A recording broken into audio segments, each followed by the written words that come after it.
Welcome back. We have some very special guests right now, and we are so excited.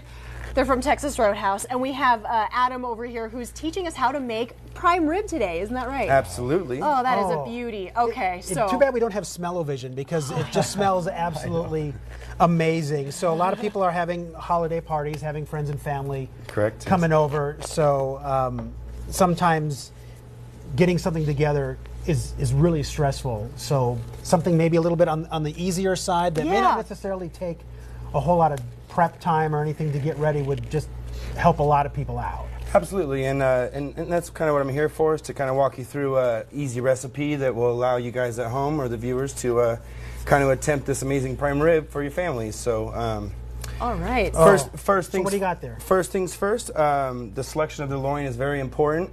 I brought today a 12-pound ribeye loin. 6 pounds of it's going to be the beginning of the process, and then the other 6 is going to be the finished product. Okay. Oh my goodness.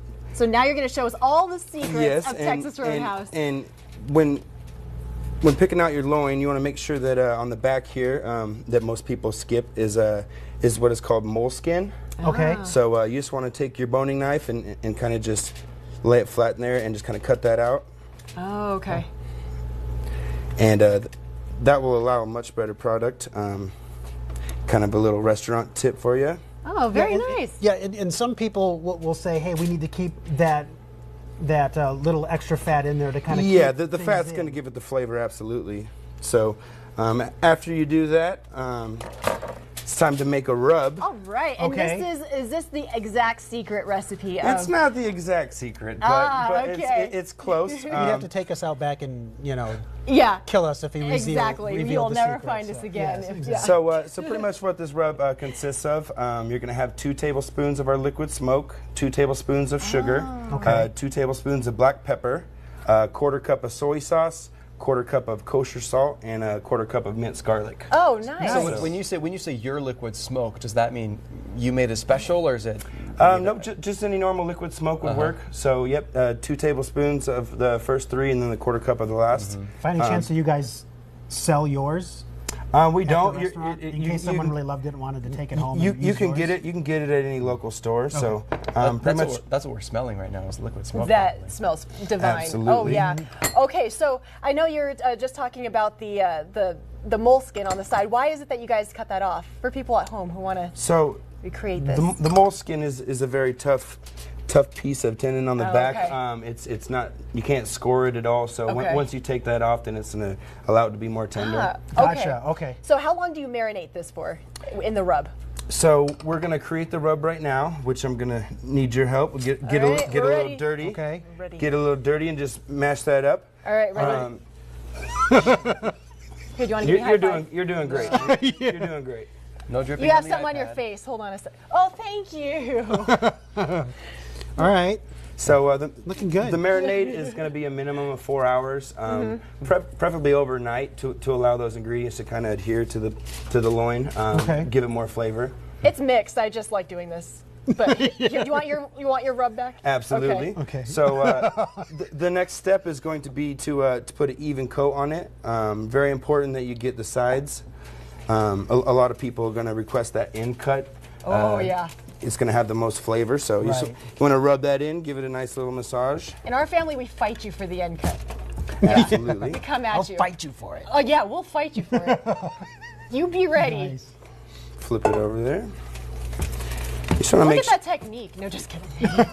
Ooh. Oh my goodness, you can smell the garlic and everything. It just smells so good. You really can. So you just want to make sure you kind of rub it in there, make sure that it's evenly coated on all sides. So 4 hours? Preferably overnight. Yeah. Preferably overnight, yeah, and that just allow it to get the maximum flavor. And what temp are you going to throw this in at? So the next step would be to go over to your oven.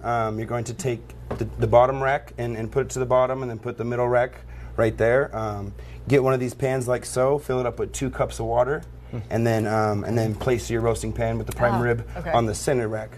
The reason we put the water is it allows it to cook with moisture instead of a dry bake. And then we're going to set it to 300 and cook it for 1 hour. Okay. Only an hour.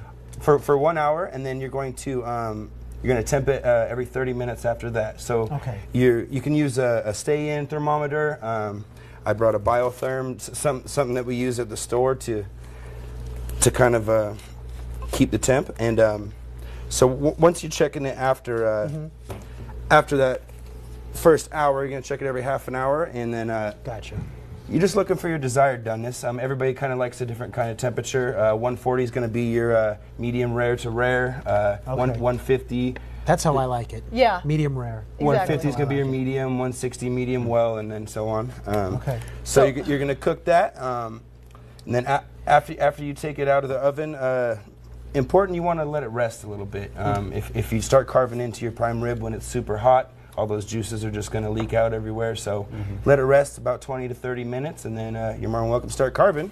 And you don't cover it either. You just put it in as is, correct? As is, yep. The only time you cover it is when to let it marinate overnight with the plastic wrap. So. Gotcha. Okay. So I'll just move this over here to the side. So while you're checking on that, you just go back outside and check on your temperature, and then go back inside and check on that temperature. Yeah, exactly. Oh my goodness, that is beautiful. Woo. Oh. It's never too. It's what, 6:45 in the morning. It's never too early for a good hearty meal. Oh, I know, right? Especially from Texas Roadhouse. Yeah. Oh. Yeah. Oh my goodness. And yeah, so this is the final product, and this just came out of the oven this morning. Yep, we cooked it low and slow all night for the staff here. And oh, how nice. I love my job. Yeah. And real quick, because we're running out of time, do you guys have any promotions going on in the restaurant for the holiday season? Absolutely. I mean, it's gift card season. You know, Nice. they're great stocking stuffers, easy to get to the relatives that are out of town. We're doing a bounce back, free appetizer for $25 and 10% back on any amount Nice. after that. So Okay. When are you guys going to be open today? today, Yeah. we open up at 4. Okay. All right. Get on over there. Hopefully There we'll you see go. there. That's a pretty easy recipe. Can we get one shot of you cutting into it? Is that okay? Oh, we have to do this. Absolutely. I know everyone at home is like, come on, just please. Oh my goodness. Oh, look at that. Da, da, We're da, drooling. da, da. I'm putting music to the drool and the cutting. And the, oh, So there then she You're is. going to come out with that beautiful piece of prime rib. That looks amazing. Oh, Wow. yeah.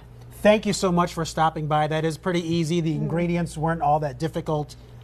Even I could do it. Yeah. What do you mean easy? So to easy do Dan it? can do it. Yeah, So easy, exactly. Dan can do it. That's That's the restaurant's new motto. Exactly. So easy, Dan could do it. Yeah, in fact, just rename it to that. Yeah. Exactly. All right, you guys, thank you so much for joining us. Adam, we got Andy the Armadillo back here. Stay with us. We'll be right back after this break.